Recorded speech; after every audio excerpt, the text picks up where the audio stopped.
Good afternoon, students. Today we are here with another topic of SST, class 9th, chapter 1st, the story of village Palampur, economics. Economics का first chapter, the story of village Palampur हमारा continue है. 3 videos जो है उसकी upload हो चुकी हैं आपकी, और ये 4th वीडियो है. इस चैप्टर की ये 4th वीडियो है हमारी, और एक वीडियो और होगी इसकी, उसके बाद ये चैप्टर कंप्लीट है. तो ये जो टॉपिक है इसमें मैंने 3 और 4 टॉपिक्स हैं आपके चैप्टर के, छोटे छोटे टॉपिक हैं वो ले लिए हैं. पहले मैं आपको बता देती हूँ कि मैंने कौन कौन से टॉपिक लिए हैं. फर्स्ट टॉपिक मैंने लिया है विल द लैंड सस्टेन. उसके बाद नेक्स्ट टॉपिक मैंने लिया है land distribution in Palampur. Next topic है फार्म लेबर, और लास्ट टॉपिक है आपका capital needed in farming. Students, previous जो टॉपिक था हमारा वहां से स्टार्ट करते हैं पहले, क्योंकि नेक्स्ट टॉपिक को समझने के लिए जो प्रीवियस टॉपिक का जहां हमने स्किप किया था टॉपिक को, वो समझना जरूरी है. तो हमने टॉपिक किया था कि पालमपुर विलेज एक हाइपोथेटिकल विलेज है जिसके थ्रू हम प्रोडक्शन एक्टिविटी को पढ़ रहे हैं, यानी हम प्रोडक्शन एक्टिविटी को समझ रहे हैं. और पालमपुर विलेज है, ये रिप्रेजेंट कर रहा है इंडिया के विलेजेस को. तो उसमें हमने पढ़ा था कि कैसे जो एक सेम पीस ऑफ लैंड, यानी एक जो लैंड का छोटा टुकड़ा है, उससे किस तरह से प्रोडक्शन को बढ़ाया जाता है, वहां पे प्रोडक्शन इंक्रीज किया जा रहा है बहुत सारी जो एक तरह से सप्लीमेंट्स हैं उनका यूज करके. जैसे कि हमने पढ़ा था कि मल्टीपल क्रॉपिंग करते हैं वो लोग. उसके बाद वो क्या क्या करते हैं, वो केमिकल फर्टिलाइजर्स का यूज करते हैं, HIV सीड्स का यूज करते हैं, इरिगेशन फैसिलिटीज अच्छी हैं जिनका यूज करके वो प्रोडक्शन को बढ़ाया हुआ है.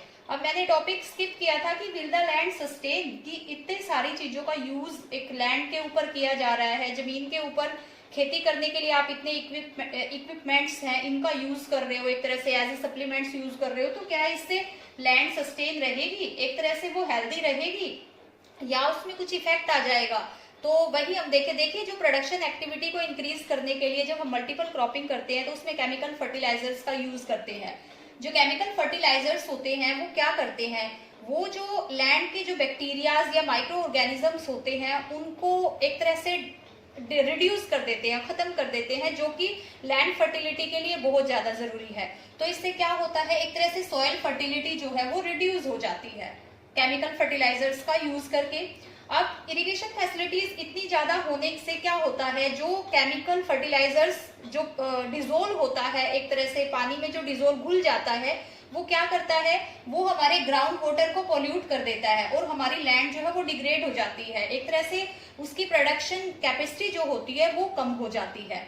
तो लैंड सस्टेन नहीं रह पाती. इतना हम प्रोडक्शन हम चाहे उससे ज्यादा ले रहे हैं, लेकिन जो लैंड है वो इतनी हेल्दी नहीं रह पाती. चाहे हम केमिकल फर्टिलाइजर्स का यूज करके क्रॉप प्रोडक्शन को बढ़ा रहे हैं, लेकिन एक तरह से जो जमीन है वो उससे डिस्टर्ब हो रही है, और दोबारा से it's very difficult to restore them, मतलब उस जमीन को दोबारा से रिस्टोर करना बहुत ही टफ टास्क हो जाता है, और सॉइल इरोजन जैसी प्रॉब्लम भी जो है वो क्रिएट हो जाती है. अब पालमपुर की जो लैंड की सिचुएशन है, वो हमारे यहाँ जो ग्रीन रेवोल्यूशन हुई थी 1960 में, उसके बाद की जो इंडियन लैंड की कंडीशन है उसको डिस्क्राइब कर रही है एक तरह से, कि हमारे यहाँ पे जो ग्रीन रेवोल्यूशन हुआ था, जो उसमें HIV सीड्स का यूज किया गया था, उसमें केमिकल फर्टिलाइजर्स का यूज किया था, उससे किस तरह से हमारी जो लैंड है वो डिग्रेड हो गई थी. तो ये टॉपिक के थ्रू ये समझाने की कोशिश की जा रही है. नेक्स्ट टॉपिक हमारा है कि लैंड डिस्ट्रीब्यूशन इन पालमपुर, की पालमपुर में लैंड का डिस्ट्रीब्यूशन कैसे है. स्टार्टिंग में मैंने आपको बताया था पालमपुर विलेज का कॉम्पोजिशन कैसा है. देखो, पालमपुर विलेज में टोटल फैमिलीज कितनी है, 450 फैमिलीज है. अब लैंड डिस्ट्रीब्यूशन देखते हैं कि जितनी फिक्स लैंड है, हमने पहले ही पढ़ा है वहां पे क्या है, फिक्स लैंड है. तो फिक्स लैंड में डिस्ट्रीब्यूशन कैसे है लैंड का. देखो, 150 फैमिलीज जो वहां है वो लैंडलेस लेबर है, यानी कि क्या कह सकते हैं हम, ये पुअर फार्मर है, ये वाले ये पुअर फार्मर है. इनमें ज्यादा कौन है, दलित है, दलित है जो यानी SC कास्ट है. ठीक है. तो उसके बाद क्या है, अब इन्हीं में से इसी कंपोजिशन में से देखते हैं 240 फैमिलीज जो है वो cultivate small plots of land, यानी उनके पास जो लैंड एरिया है वो काफी छोटा है लेकिन है. और लेकिन अब उससे क्या है, इतनी ज्यादा इनकम नहीं आती, इतनी एडिक्वेट इनकम उससे नहीं आती, एक तरह से प्रॉपर इनकम नहीं आती कि वो मतलब बहुत अच्छे से अपना जो घर का एक गुजारा होता है वो चला पा रहे हो। लेकिन ये है कि हाँ उनके पास लैंड है और एक सेल्फ कंजम्पशन की जो उनकी एक तरह से उनकी जो बेसिक नीड्स है वो कंप्लीट हो रही है, लेकिन जो एक्स्ट्रा प्रोडक्शन है वो उससे नहीं हो पा रहा है। तो इट मीन्स ये क्या है, ये एक तरह से मिडल फार्मर भी हम नहीं कह सकते इनको, स्मॉल फार्मर है एक तरह से, ये छोटे किसान हैं जिनके पास जो लैंड वहां पे जो मेजरमेंट है वहां पे, यानी जिनके पास 2 हेक्टेयर से कम लैंड है, यानी 2 हेक्टेयर से कम जिनके पास है वो एक तरह से स्मॉल फार्मर है वहां पे। तो मतलब ये है कि सिर्फ सेल्फ कंजम्पशन के लिए वो अपना ग्रो कर पाते हैं। उसके बाद 60 फैमिलीज जो है वो वहां पे मीडियम है या तो या लार्ज फार्मर्स है। 60 फैमिलीज इनमें से कैसी है, जो मीडियम फार्मर है या लार्ज फार्मर है, यानी कि जो रिच फार्मर्स है। अब इनमें से क्या है, बहुत सारे ऐसे फार्मर्स हैं जिनके पास 2 हेक्टेयर से ज्यादा है और बहुत सारे ऐसे फार्मर है जिनके पास 10 हेक्टेयर तक भी जमीन है। तो ये कंपोजिशन है उनका, यानी ये लैंड डिस्ट्रीब्यूशन है कि 150 फैमिलीज लैंडलेस है, एक तरह से पुअर फार्मर है। 240 फैमिलीज स्मॉल फार्मर है जिनके पास 2 हेक्टेयर से भी कम लैंड है, और 60 फैमिलीज ऐसी हैं जो कि लार्ज फार्मर्स है, एक तरह से लैंड ओनर है, और जो मतलब मीडियम फार्मर है जिनके पास थोड़ी अच्छी जमीन है, यानी वो इतना प्रोडक्शन कर लेते हैं कि सेल्फ कंजम्पशन के साथ साथ वो एक्स्ट्रा प्रोडक्शन भी कर लेते हैं, एक तरह से सरप्लस प्रोडक्शन हम कह सकते हैं उसको। नेक्स्ट हमारा टॉपिक है, अब जैसे एग्रीकल्चर एक्टिविटी तो हो रही है वहां पे, तो जो लेबर होती है, लेबर कहाँ से प्रोवाइड होती है, काम जो करेगा, मैंने आपको बताया था प्रोडक्शन का फैक्टर है लेबर, आपको पता है, बताया था आपको फर्स्ट चैप्टर में।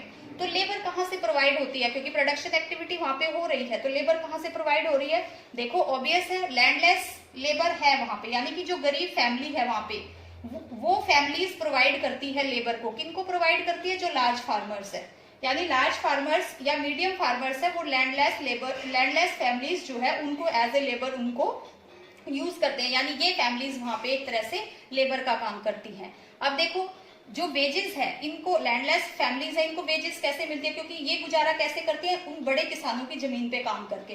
तो ये इनको वेजेस जो मिल रही है वो या तो इन कैश फॉर्म भी मिलती है या इन काइंड ऑफ क्रॉप, या जैसे कोई क्रॉप दे देते हैं बदले में उसको, जैसे किसी ने उसके खेत पे काम किया तो उसको बदले में थोड़ी बहुत क्रॉप दे दी, वीट दे दिया, राइस दे दिया, या जो भी आप जिस भी क्रॉप के लिए वो काम कर रहे हैं वो आप उसको बदले में दे देते हैं एज ए वेजेस की फॉर्म में दे देते हैं।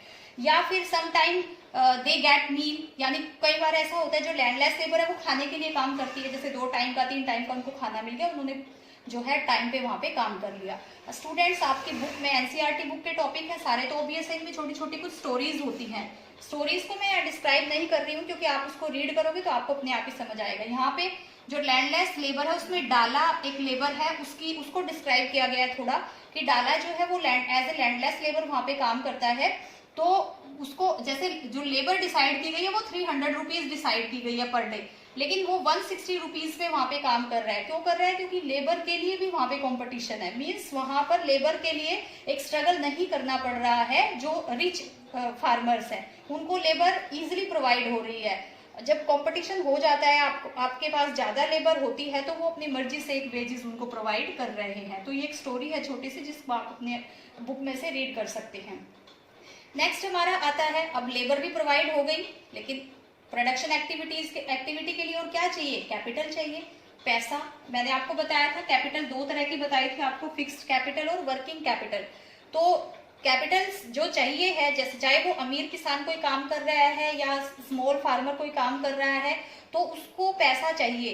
तो पैसे के लिए, यानी जो गरीब फार्मर है, एक तरह से जो स्मॉल फार्मर है जिसके पास जो जमीन है वो कम है, वो कहाँ से एक तरह से कैपिटल लेगा, तो उसके लिए वहां पे कौन है, मनी लैंडर्स हैं।